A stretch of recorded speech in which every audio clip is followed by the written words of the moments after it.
నిర్గమాకాండం 38వ అధ్యాయం 8వ వాక్యం చదువుకుందాం. తీసిన వారు చదవచ్చు.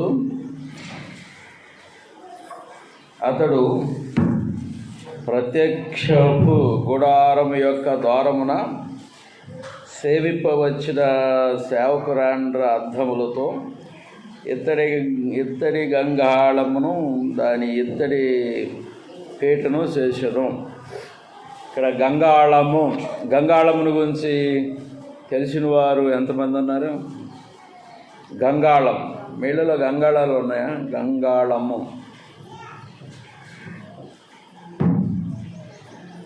గంగాళం అంటే అది ఆ యొక్క పనిముట్టు, ఆ పాత్ర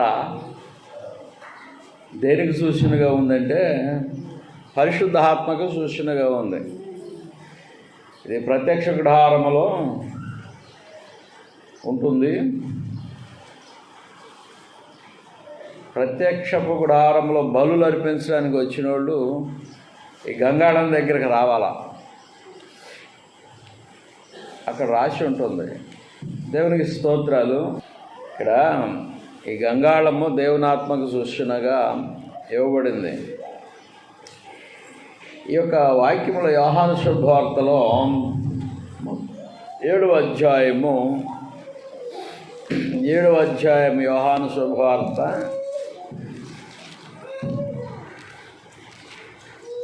37వ వచనము నుంచి 39వ వచనం వరకు తీసిన వారు చదవండి.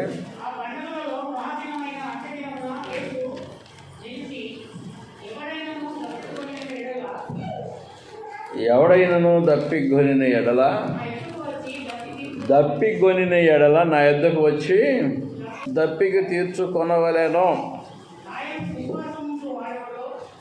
నా యందు విశ్వాసముంచువాడెవడో లేఖనం చెప్పినట్లు వారి కడుపులో నుండి జీవజల నదులు పారునని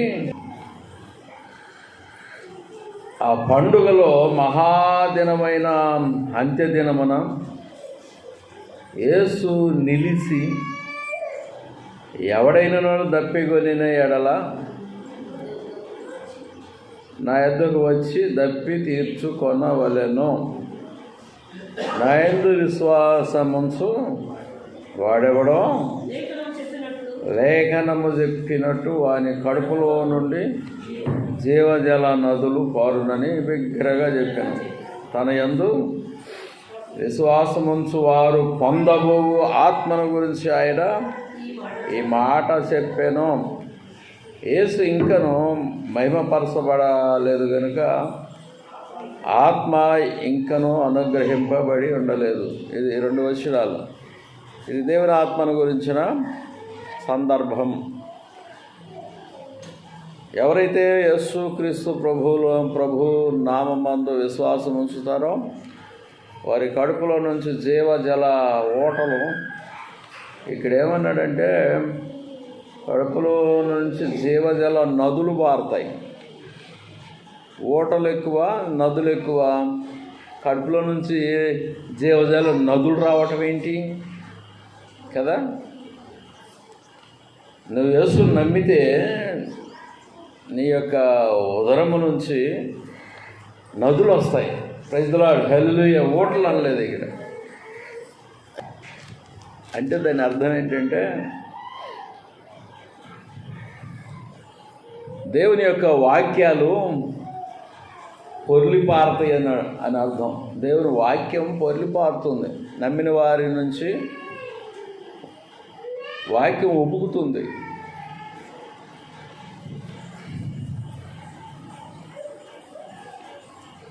ఈ వాక్యం కొరకు నమ్ముకున్న వారికి దప్పికుంటుంది.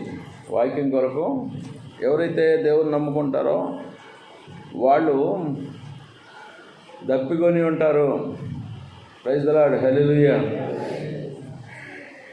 ఆత్మ దాహం కొని ఉంటుంది, తర్వాత ఆత్మ ఆకలి కొని ఉంటుంది. ఆత్మకి ఆకలి ఏంటి?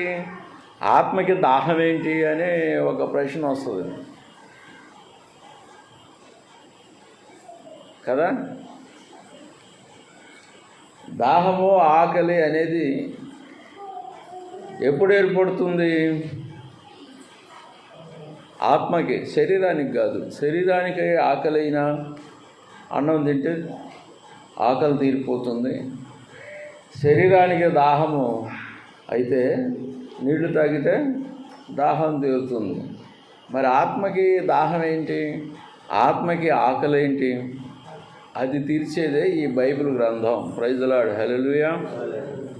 ఆ జీవజల ఓటలు అంటే దేవుని వాక్యం విన్నప్పుడు తృష్ణగొనిన వారికి తృప్తి చెందుతారు.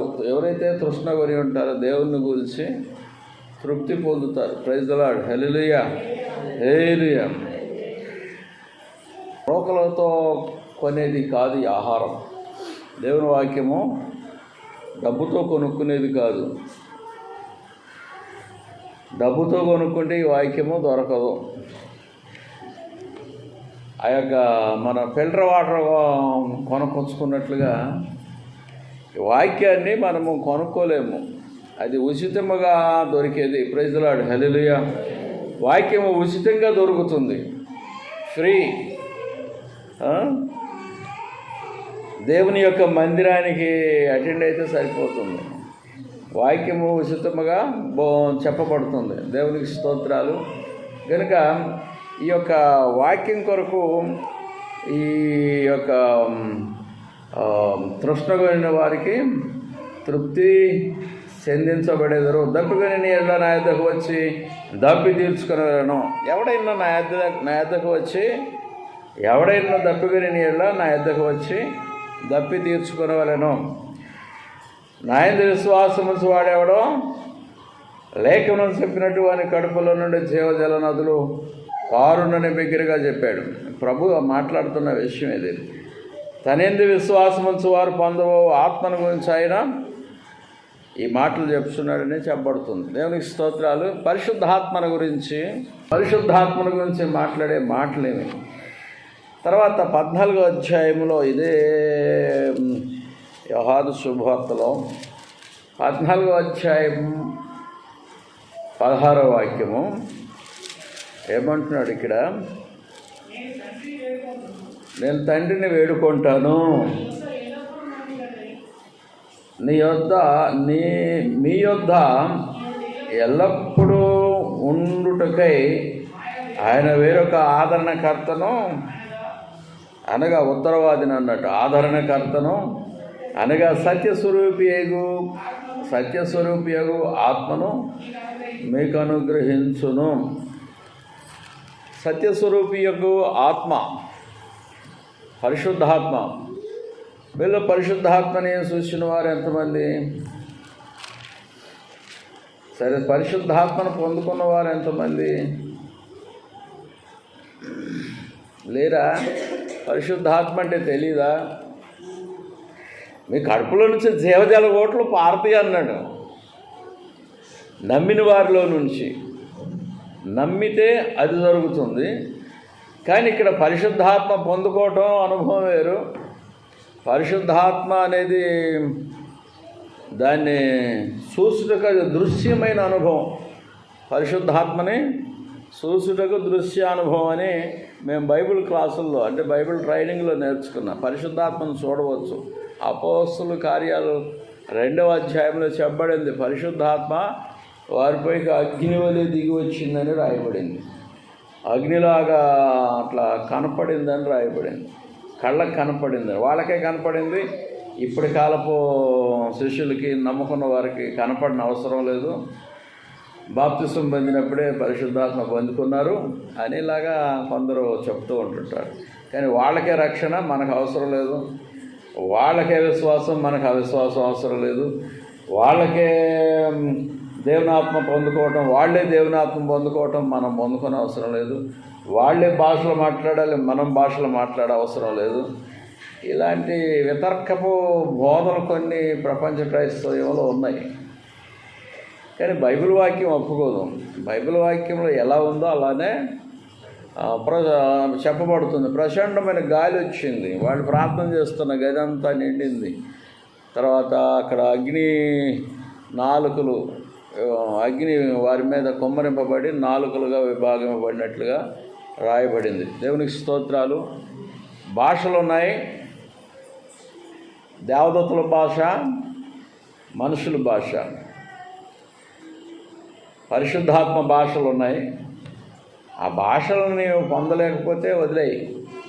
కానీ ఆ భాషలు లేవంటాం తప్పు, నిలిచిపోయినాయి అంటాం తప్పు. భాషలైనను నిలిచిపోవును కానీ అసలు భాషలే రావు అని అంటాం తప్పు. ఈ దినాల్లో అంటే కొన్ని బోధల్లో వారు చెబుతున్న విషయాలు.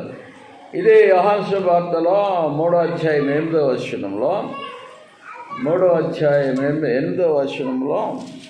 ఏమంటున్నాడంటే, గాలి తనకిష్టమైన చోటను విసురును, నీవు దాని శబ్దం విందువే కానీ అది ఎక్కడి నుండి వచ్చునో ఎక్కడికి పోవునో నీకు తెలీదు. ఆత్మ మూలంగా జన్మించిన ప్రతివాడును అలాగే ఉన్నాడని నేను. ఆత్మ మూలంగా జన్మించిన వాడు అలాగే ఉన్నాడు. గాలి ఎక్కడి నుంచి వస్తుంది చెప్పకండి చూద్దాం. దానియల్ బ్రదరు, గాలి ఎక్కడి నుంచి వస్తుంది? మన ముక్కు నుంచి తీసుకునే గాలి. రోజుకి ఎన్ని కిలోలు గాలి తీసుకుంటున్నావు లోపలికి? ఆక్సిజన్ సిలిండర్ పెడితే గాలి గుంజుకుంటాం. ప్రాణం ఊపిరి సలపనప్పుడు ఆక్సిజన్ పెడతాడు సిలిండర్ కదా. ఎన్నో కిలోలు గాలి లోపలికి ఆక్సిజన్ తీసుకుంటావు. కానీ రోజుకి ఎన్ని కిలోలు గాలి తీసుకుంటున్నారేమో తెలుసా? వాటర్ని ఏమన్నా మనం కొనుక్కుంటున్నాం, ఆ నల్లల్లోనే వచ్చే నీళ్ళని నల్ల బిల్లు కడతాం కదా. అగ్నిని ఏమైనా కొనుక్కుంటున్నావా? నిప్పుని, గాలి, అగ్గి, నిప్పు, భూమిని కొనుక్కుంటావు, పట్టా చేసుకుంటావు. కానీ అసలు భూమిని నువ్వు కొనలేవు. అది భూమి దేవుంది. భూమి మీద మనుషుల మధ్య రాతలు రాసుకుంటారు. భూమి పట్ట లేకపోతే ఈ పొలం పట్ట అనుకుంటా రాసుకొని కొనుక్కొని ఏదో సాగు చేసి బురదలో నుంచి అన్నాన్ని తీస్తారు. బురదలో అన్నం ఎక్కడిది? మనం తినే అన్నం ఎక్కడిది? కమ్మగా ఉంటుంది అన్నం, బురదలో నుంచి తీసింది. బురద అయితే మనము కమ్మగా తింటామా? ఒకడు పాట పాడుతున్నాడు దాని మీద. బురదలో నుంచి బియ్యాన్ని తీస్తారు, అన్నాన్ని తీసుకొని కమ్మగా తింటారు కదా. కానీ బురదను మాత్రం, మరి బురదలో నుంచి వచ్చే ఆ సారం, అది మట్టిలో నుంచి వచ్చే సారాన్ని తింటారు. భూమిని నువ్వు కొనలేవు. భూగోళాన్ని నువ్వేమి కొంటావు? భూగోళము దేవుంది, నీళ్లు దేవునివి, సూర్యుని నుంచి వచ్చే సూర్యరశ్మి ఉంది, అది దేవునిది, గాలి దేవునిది. ఇక్కడ ఒక ప్రశ్న అడుగుతున్నాడు ఆయన. గాలి ఎక్కడి నుంచి వస్తుంది, ఎక్కడికి పోతుంది, నువ్వు ఎరుగుదువా అంటున్నాడు. అయితే ఆత్మ మూలముగా పుట్టినవాడు ఆ విధంగా ఉన్నాడు. ప్రైజ్ ది లార్డ్, హల్లెలూయా, హల్లెలూయా. ఆత్మబలంగా పుట్టినవాడంటే నీటి బాప్తిస్తం కాదు, అది పరిశుద్ధాత్మ ద్వారా పుట్టాలి, పరిశుద్ధాత్మను పొందాలి. గాలి ఎక్కడి నుంచి వస్తుందో ఎక్కడ పోతుందో నీకు తెలియదు. అలానే పరిశుద్ధాత్మ ద్వారా పుట్టినవాడును అలాగున్నాడు. పరిశుద్ధాత్మ వల్ల ఇక్కడ రాయబడిన విషయం అది. పరిశుద్ధాత్మ వలన కలిగినవాడు ఆ విధంగా ఉన్నాడు. దేవునికి స్తోత్రాలు.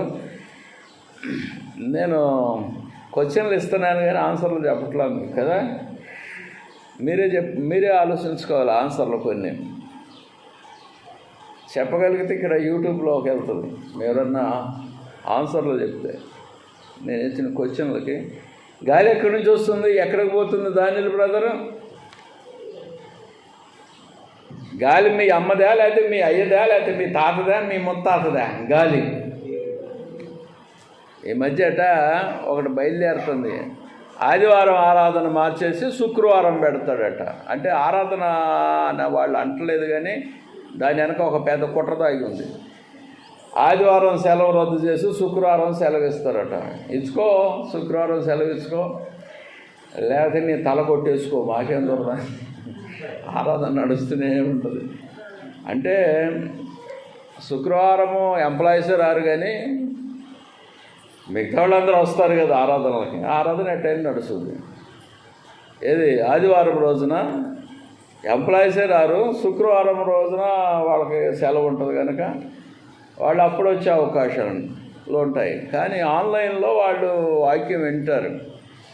ఆన్లైన్లో లేకపోతే మేలాంటి వాళ్ళు ఆదివారం చేసిన వీడియోలు, వాక్యాలు ఉంటాయా, సవరణ చేసిన వాక్యాలు, ఆ వాక్యాలు విని ఈరోజు ఏం నడిచింది చర్చిలోనే వాళ్ళు వింటారు. ఎంప్లాయీస్ అనేవాళ్ళు వాళ్ళు ఆదివారం సెలవు రద్దు చేస్తే ఆదివారం ఎంప్లాయీస్ రారు. మిగతా వాళ్ళందరూ ఉన్నారు కదా ప్రజలు, వాళ్ళందరూ సండే వస్తారు. Praise the lord, hallelujah. Government అది బ్రిటిష్ యొక్క శాసనము అని ఒక నెపం పెట్టి దాన్ని మారుస్తారు. ఏదో యూట్యూబ్లో వస్తున్నాయి అవి. కానీ వాడేమన్నా గాలిని రావించాడా? నా ప్రశ్న. ఎవడు రావించాడు గాలి? బైబిల్లో ఇర్మియాలో ఎక్కడో రాసి ఉందండి. గాలి అనేది దేవుని యొక్క ధన నిధుల్లో నుంచి వస్తుంది. దేవుని ధన నిధి ఎక్కడుందో నాకు తెలీదు, కానీ ఆ ధన నిధిలో నుంచి వస్తుంది. ఆ గాలిని తీసుకొని బ్రతుకుతున్నావు. ఆ గాలి తీస్తే లోపలికి ఆక్సిజన్ అని ఊపిరి సలుపుతావు, రెక్కలు ఆడిస్తావు.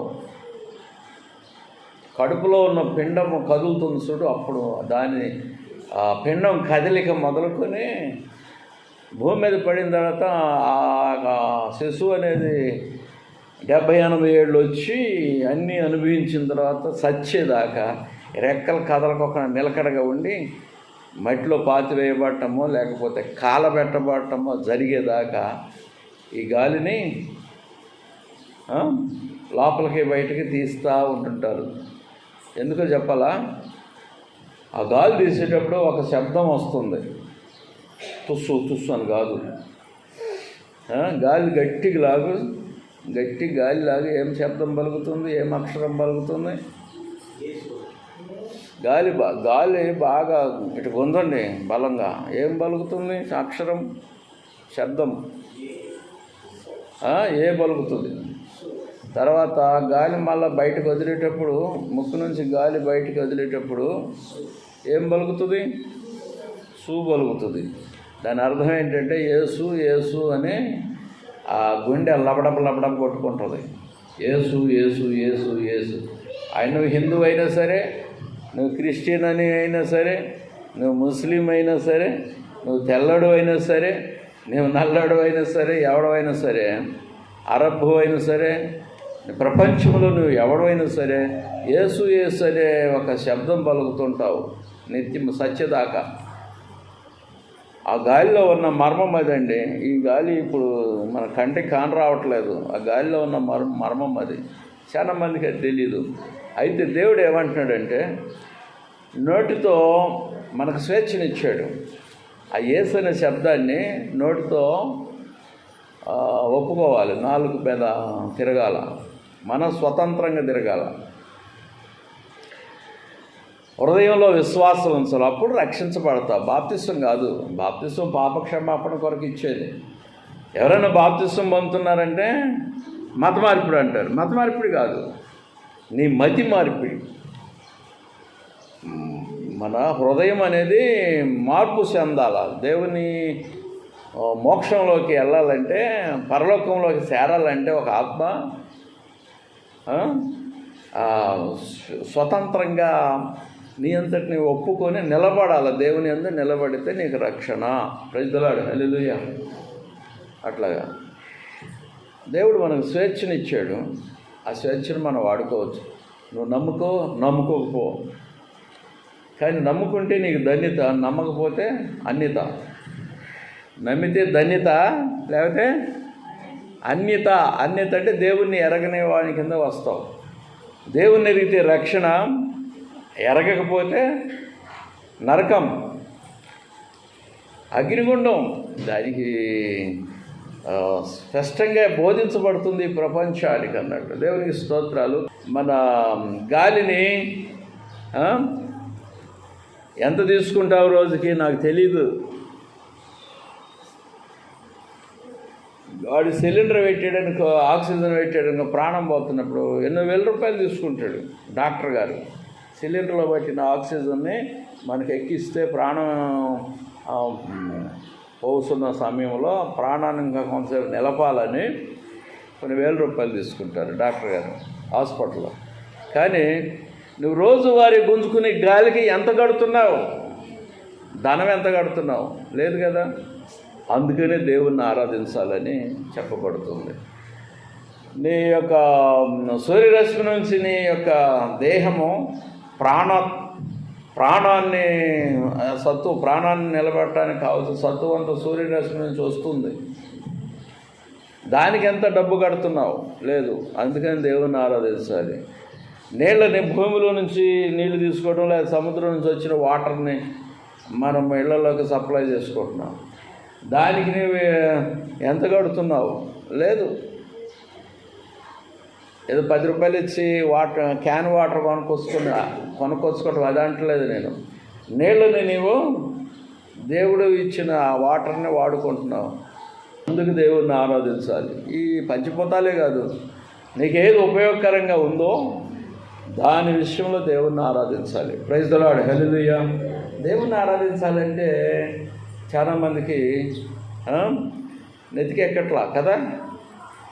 నేను ఎంత సంపాదిస్తున్నాను, ఆ సంపాదించింది మూలన ఎంత పెడుతున్నాను, పిల్లల కొరకు ఎంత దాచిపెడుతున్నాను, మన ఒక అనారోగ్యం వస్తే డాక్టర్లకి ఎంత అవుతుందో అన్నట్లుగా దాచిపెట్టుకోవటం, ఇదంతా ప్రక్రియ జరగాలంటే ముందు నీ ప్రాణం నిలవాలి కదా. ముందు ప్రాణం నిలవాలంటే గాలి లోపలికి, శ్వాస బయటికి లోపలికి వెళ్ళాలి. Praise the lord, hallelujah.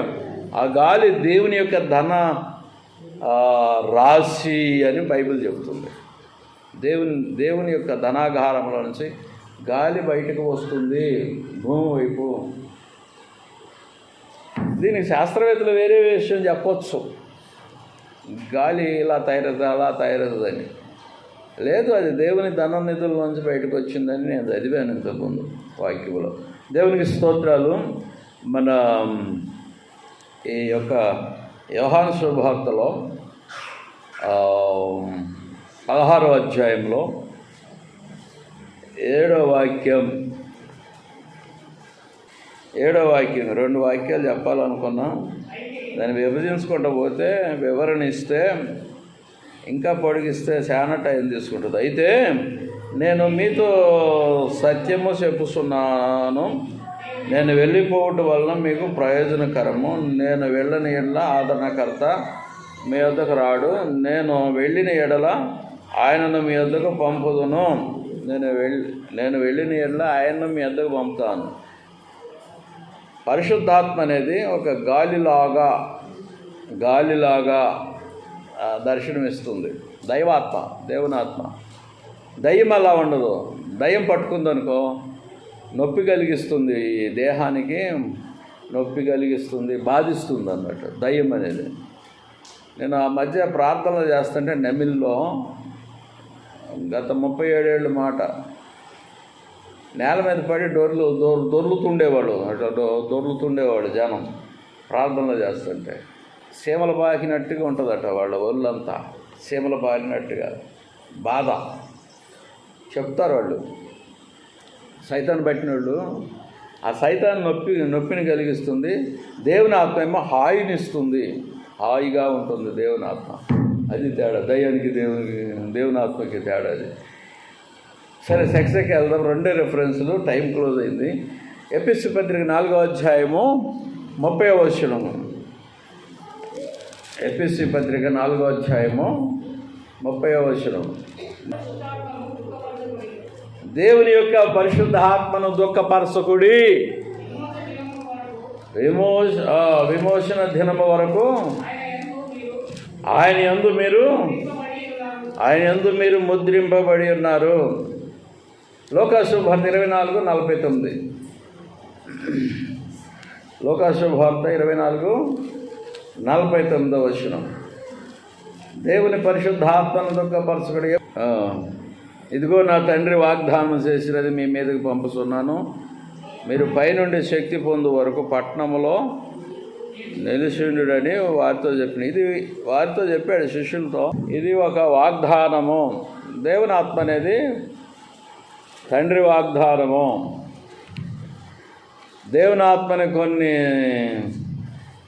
Machinery గుంపులు అంగీకరించట్లేదు. పరిశుద్ధాత్మ ఉంది, పరిశుద్ధాత్ముడు త్రిత్వంలో ఒక ఆయన, అంతవరకు ఒప్పుకుంటున్నారు. కానీ కొన్ని ఆత్మ ఉన్నది అనే కొన్ని లక్షణాలు ఉన్నాయి. ఈ ఆత్మని నిరూపించే లక్షణాలు. ఒక వ్యక్తి దేవుని ఆత్మను కలిగి ఉన్నాడు, దేవుని ఆత్మను పొందుకున్నాడు అనడానికి కొన్ని లక్షణాలు. దానికి మాకు నేర్పిన గురువు గారు చెప్పిన ఇది ఏంటంటే, ఒకటి దైవాత్మకి భాషల సూచన. దైవాత్మ ఈ వ్యక్తిలో ఉన్నదంటే భాష అది దేవదూతల భాష అవ్వచ్చు, మనుషుల భాష అవ్వచ్చు. బైబిల్లో రాయబడింది మనుషుల భాష. వాళ్ళ ఆత్మని పొందుకున్నారంటానికి ట్రాన్స్లేషన్ అయింది అన్నట్టు. వివిధ భాషల్లో వాళ్ళు మాట్లాడే మాటలు, శిష్యులు మాట్లాడే మాటలు. ఇంకోటి దృశ్యానుభవం. అగ్ని, నిప్పులు ఇలాగా ఆ నాలుకలుగా విభాగింపబడి వారి మీద వ్రాలెను. ఒకటి భాష, రెండోది అగ్ని. ఈ రెండే సూచనలు దైవాత్మని వారు కలిగి ఉన్నారు. కొందరు దేవుని ఆత్మను పొందుకున్నామని చెప్పి పిచ్చి పిచ్చిగా డ్యాన్స్ చేస్తుంటారు, బట్టలు లేచిపోతుంటాయి కదా, వాళ్ళు గ్రహించరు. కొన్ని దురాత్మలు కూడా అల్లరి చేయటానికి అటు వ్యక్తుల్లో ప్రవేశించి అల్లరి చేయటానికి ఆ పనులు చేయవచ్చు. నిజముగా దేవునాత్మ కలిగి ఉన్న వారిని అల్లరి చేయటానికి వీళ్ళు చేసే కథలు అవి, దురాత్మలు చేసే కథలు. కనుక దేవునాత్మ ఉన్నదంటానికి అగ్ని ఒకటి, రెండోది భాష. ఈ రెండు తప్ప వేరేది ఇవ్వబడలేదు. ఇప్పుడు నేను ఒకటి చెప్పేసి చూడండి. ఈ వాక్యాల్లో మన ఉబ్బుకుట, నీళ్లు ఉబ్బుకుట, లేకపోతే మన వారి కడుపులో నుంచి నదులు పారుతాయని మాటలు ఉన్నాయి చూడు. నదులంటే నదులు కావు అవి, జీవజలంలో దేవుని ఆత్మకు సూచనవి. నీళ్లు, వాటర్ అనేది దేవుని ఆత్మకు సూచన. వారి కడుపులో నుంచి వాక్యాలు ప్రవహిస్తాయి. విశ్వసించిన వారి నుండి దేవుని వాక్యము ప్రవహిస్తుంది లోకం మీదకి. అందరికీ వాక్యం అందుతుంది. ప్రైజ్ ది లార్డ్, హల్లెలూయా. నువ్వు నమ్ముకుంటే ఈ వాక్యాన్ని ప్రచురిస్తావు, ఆగవు. అది అన్నట్టు. దేవునికి స్తోత్రాలు. గంగాళము పరిశుద్ధాత్మకి సూచనగా ఇవ్వబడింది. దేవుడి వాక్యం జీవించింది గాక. ఎందుకంటే టైం క్లోజ్ అన్నట్టు.